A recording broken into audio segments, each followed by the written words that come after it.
رمضان كريم كريم كريم شهر عظيم عظيم عظيم. الحمد لله والصلاة والسلام على رسول الله وعلى آله وصحبه ومواlah. Amma ba'd. Di mimbar ditulis waktu kultum tarawih maksimal 10 menit. Nah, udah habis. Oh udah ya dah. Assalamualaikum. Allahu Akbar. Tadi karena sebenarnya saya sudah menyiapkan materi, ya. Akan tetapi tadi karena diberitahu bahwa panitia ternyata kurang 34 juta pendanaan. Oh ya.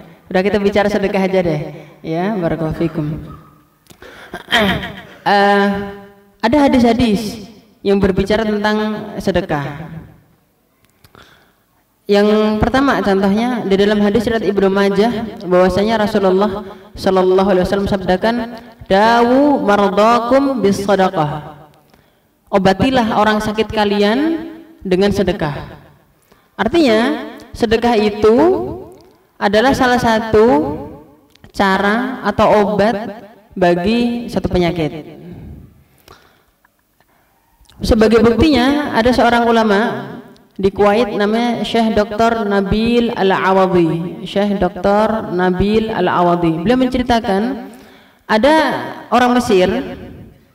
Orang Mesir ini punya penyakit kanker dan stadiumnya sudah stadium 4. Yang udah sangat akut ya. Apabila tidak segera ditangani udah wallahu alam ya. Akhirnya dia mencoba untuk berobat ke sana kemari, tapi ternyata tidak juga kunjung sembuh. Kemudian karena terpaksa akhirnya beliau sampai berobat ke Perancis. Sesampai di Perancis, si dokter mengatakan, Anda apabila terlambat berobat ke sini, mungkin sudah tidak ada riwayat lagi. Oke, dok, kalau saya dioperasi, ada kemungkinan sembuh nggak? Ada kepastian sembuh nggak? Maka si dokter mengatakan ada dua kemungkinan, sembuh atau bablas. Sembuh atau bablas? Oh begitu. Ya sudah kalau begitu, izinkan saya balik dulu ke Mesir. Saya pengen pamitan sama keluarga saya. Saya pengen minta maaf. Saya pengen izin kepada semua yang saya kenal, bawah-bawahan saya dan seterusnya. Akhirnya dokter mengatakan boleh, akan tetapi jangan lebih dari 3 hari. Setelah 3 hari harus balik sini. Akhirnya terbang lagi ke Mesir. Ketika pas ke Mesir, dia bilang ke keluarganya, maafkan ayah apabila ayah punya salah, ayah maafkan suamimu jika suamimu ini punya salah, kepada bawah-bawahannya, kepada tetangganya, kepada kerabatnya, kepada teman-temannya dan seterusnya. Kemudian dia dalam pikirannya sudah sebentar lagi mungkin saya sudah meninggal dunia, yang penting saya sudah minta maaf, saya tobat dari setiap apa yang saya lakukan berupa kesalahan-kesalahan dan dosa. Ketika berjalan menelusuri Mesir, tiba-tiba pas jalan kaki itu ada anak kecil di depan toko atau depan warung daging. Kayak kasihan gitu. Akhirnya si orang ini mengatakan, Masya Nuki, kamu ngapain di sini kok bahasa kita ya? Kamu ngapain di sini? Dia menjawab, uridul laham wa laysa ma'i thamanu. Saya pengen daging tapi saya nggak punya uang. Subhanallah. Akhirnya apa? Oh gitu ya, udah sini. Ya.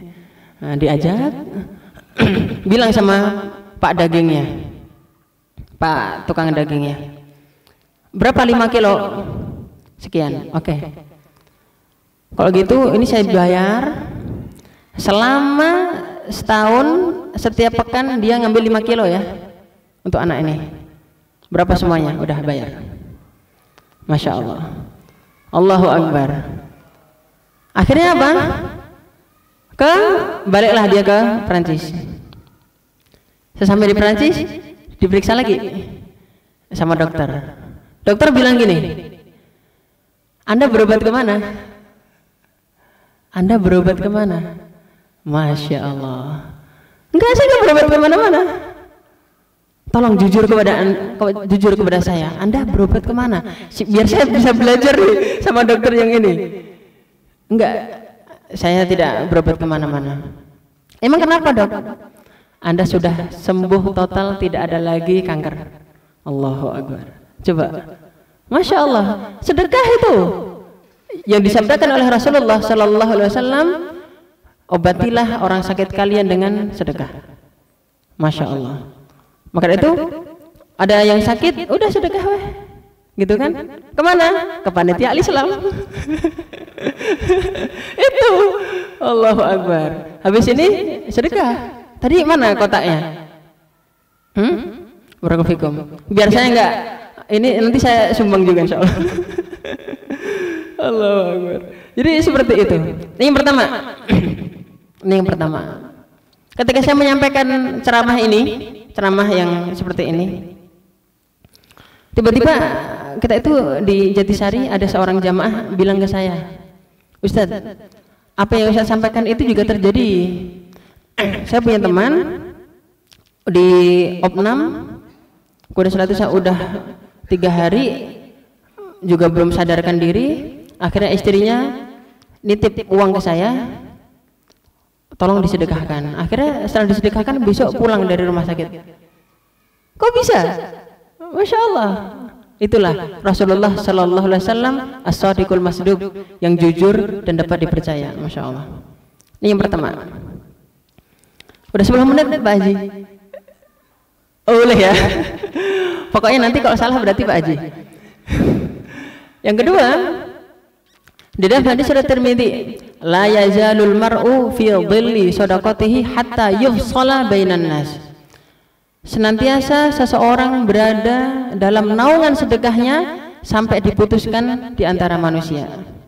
Artinya apa? Nanti ketika pas di hari kiamat, ketika di mahsyar matahari dekat 1 mil. 1 mil nanti ada 2 pendapat ulama, entah 1 mil beneran atau kira-kira setengah jari ini segini. Jadi riwayatnya itu 1 mil, bukan 1 jengkal. 1 mil segini doang. Nanti akan ada yang nanti akan ada keringatnya bercucuran, ada yang sampai mata kaki, ada yang sampai lutut, ada yang sampai pusar, bahkan dalam satu hadis dikatakan sampai pertengahan telinga. Allahul musta'an. Nah, adapun orang yang bersedekah itu akan berada di naungan, akan senantiasa berada di naungan sedekahnya, kata Rasulullah Sallallahu Alaihi Wasallam. Artinya nggak kepanasan, akhirnya nggak keringatan. Masya Allah. Kok sedekahnya sedikit, naungannya gimana nanti? Dikit segini. Ya, kok banyak? Ya, Masya Allah. Seperti itu. Barakallahu fikum. Maka itu ini sedekah yang luar biasa. Nah, kemudian yang ketiga, sesuatu yang cukup menarik, bahwa sedekah itulah yang menjadikan seseorang itu beruntung dan terhindar dari adab. Terhindar dari adab.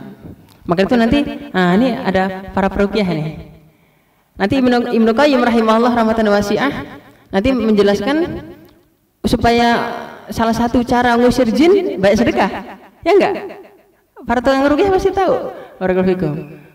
Baik-baik sedekah, karena kullu ma'rufin sedekah. Jadi sedekah itu seseorang akan terhindar dari belenggu setan apabila dia bersedekah, dalam satu hadis. Barakallahu fikum. Saya pengen untuk mengakhiri, saya pengen menceritakan satu kisah hadis riwayat Bukhari dan Muslim. Ada seorang sahabat namanya Abu Talhah.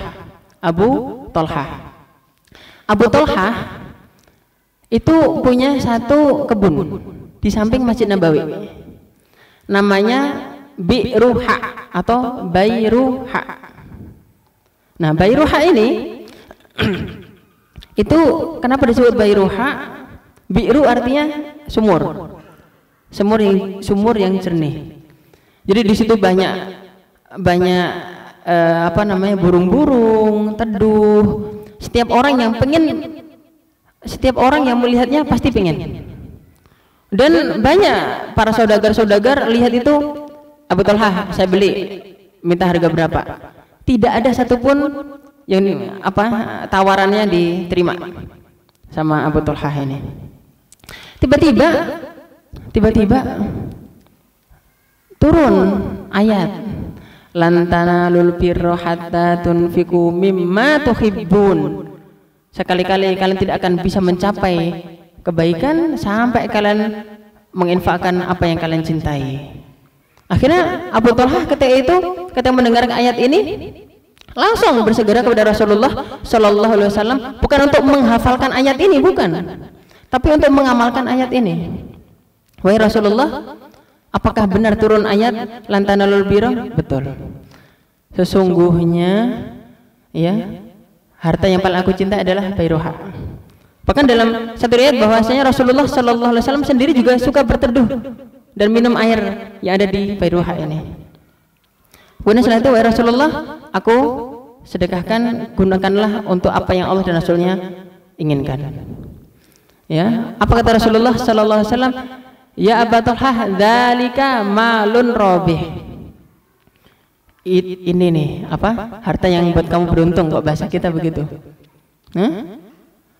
Satu yang menarik, Syekh Muhammad Ratib An-Nabulsi mengatakan Bairuha tadi zaman sekarang sudah masuk ke area Masjid Nabawi.